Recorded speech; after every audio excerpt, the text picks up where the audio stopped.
They are war crimes.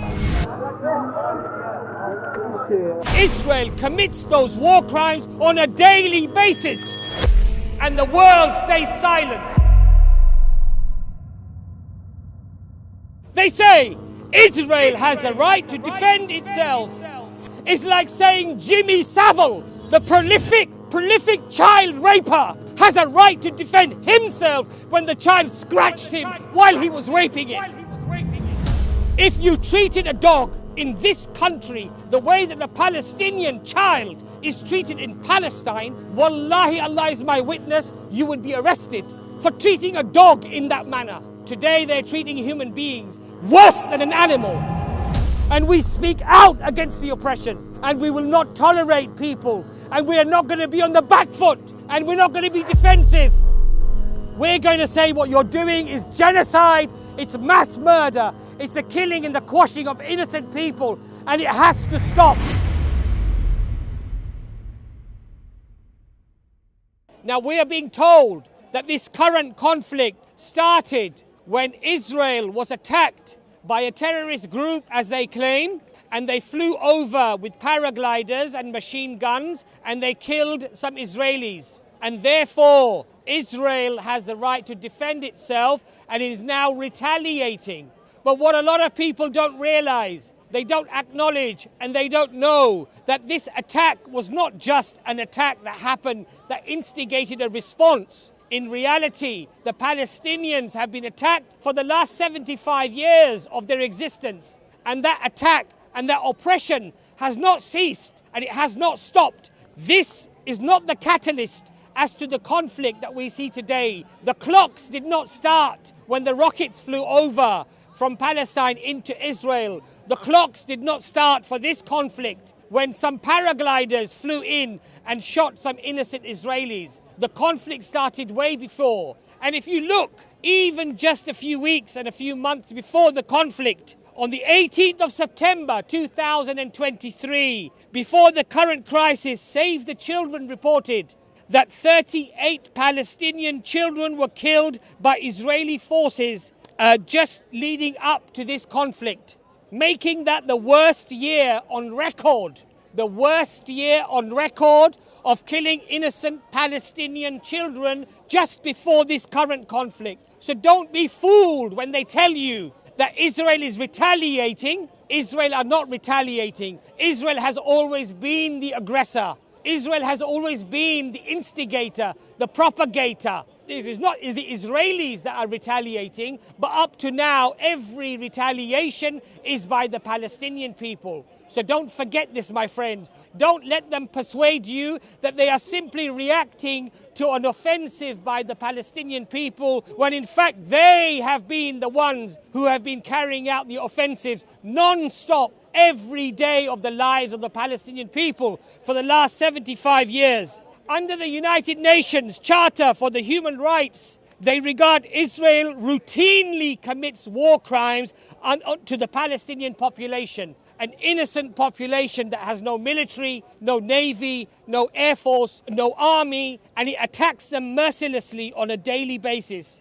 Under the United Nations, my brothers and my sisters, not that I need them to quote to me as a Muslim as to what is valid or invalid, but according to their own charter, according to the very laws that they constructed, they said using excessive force, targeting of civilians, and disproportionate force are all acts and all crimes against humanity.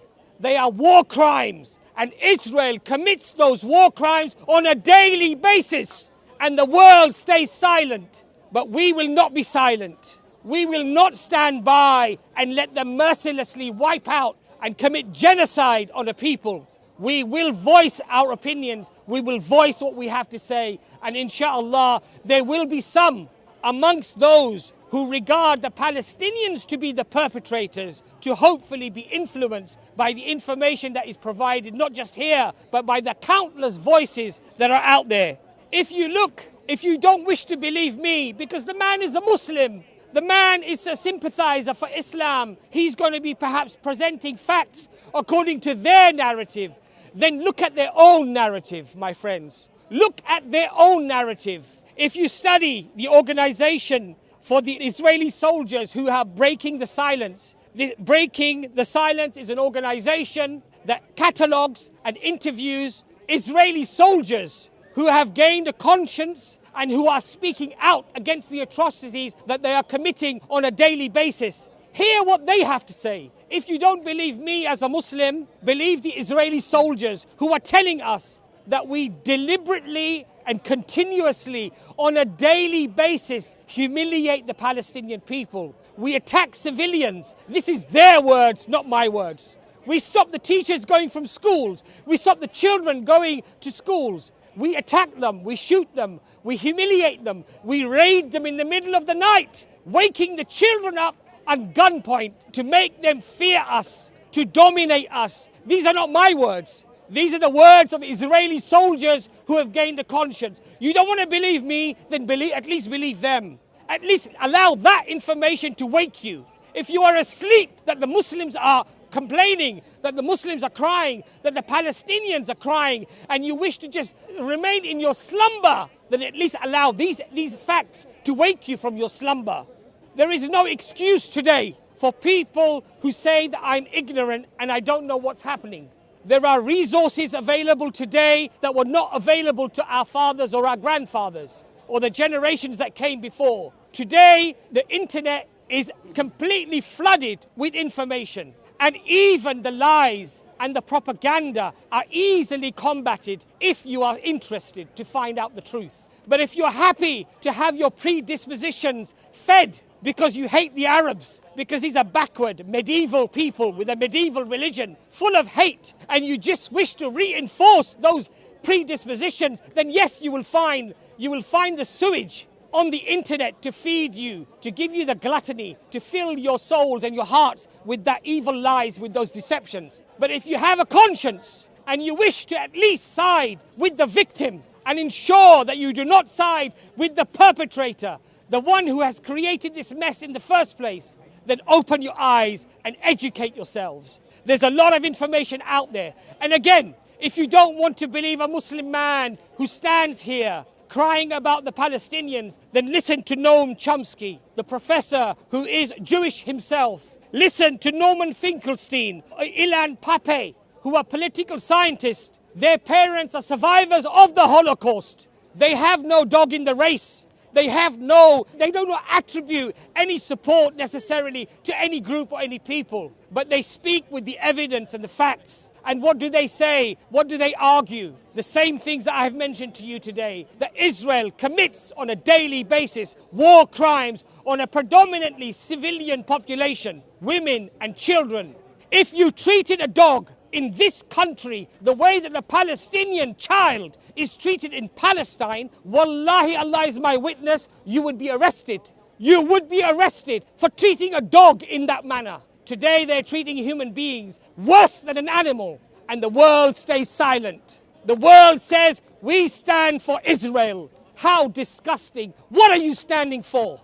You're standing for a country, a nation, a political movement of Zionism that is aggressively and actively destroying and crushing the dreams of children and women to live in their land in peace. Now people say, let's not talk about figures. Let's not talk about how many here and how many there. Let's just say that both of them are killing each other. Let's just say both of them are fighting one another. Let's not look at the figures. I wonder why they say this. I wonder why they don't want you to look into the figures. Could it be that the imbalance that I'm about to tell you is so grotesque that they don't want you to know about it? So let's have a look at what they did in the last conflict. Protective edge. Homes destroyed.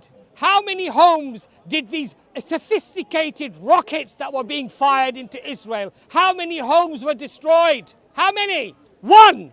How many homes did Israel destroy in the Palestinian territories? How many? 24 hours the bulldozers were going.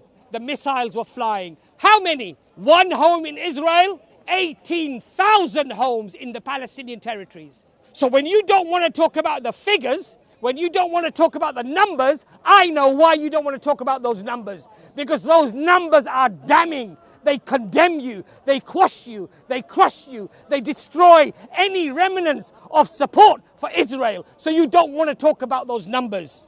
The Israelis destroyed 285 kindergartens, nurseries for babies, for children, and one was destroyed in Israel.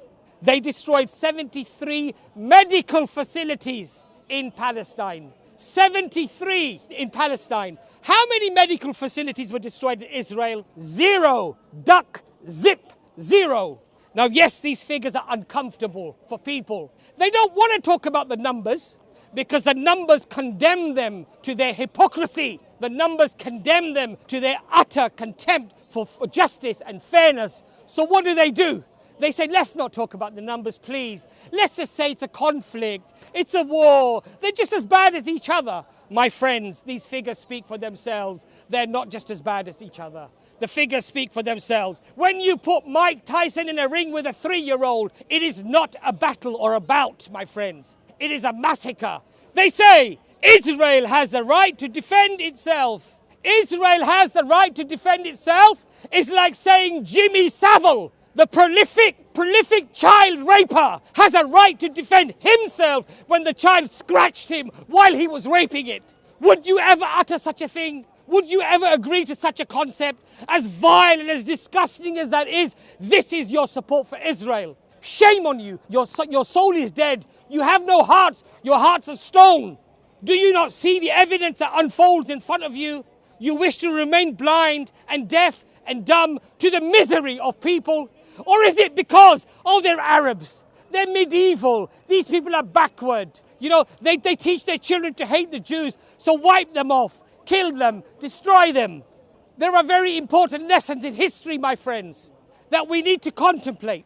And all those of you who want to hang the flag of Israel off your buildings and on your Facebook posts, just remember one thing, that in history, the supporters of tyranny are never remembered.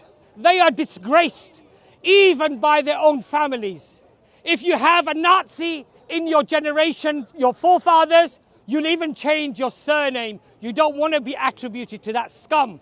One of the other quotes that is very striking by Malcolm X is, if you're not careful, the newspapers will have you hating the people who are being oppressed and loving the people who are doing the oppressing. If you want to do something, then educate yourself. Become an activist. Speak out against it.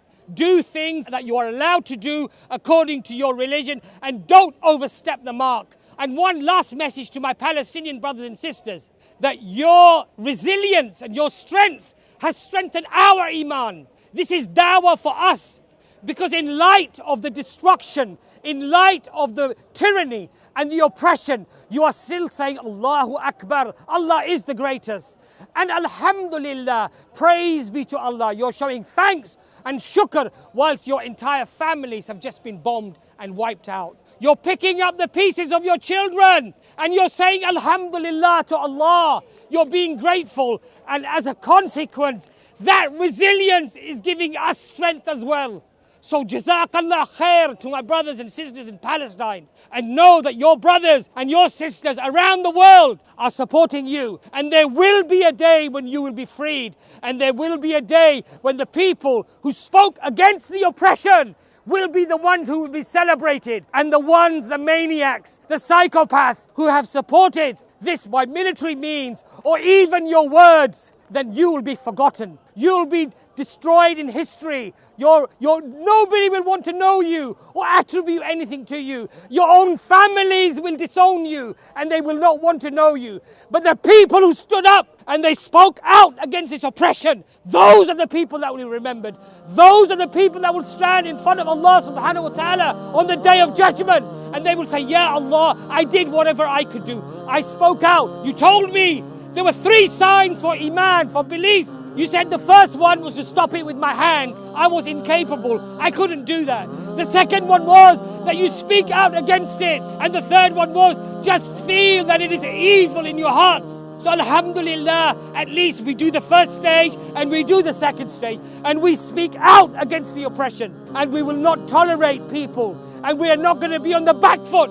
And we're not going to be defensive. We're going to say what you're doing is genocide. It's mass murder. It's the killing and the quashing of innocent people, and it has to stop.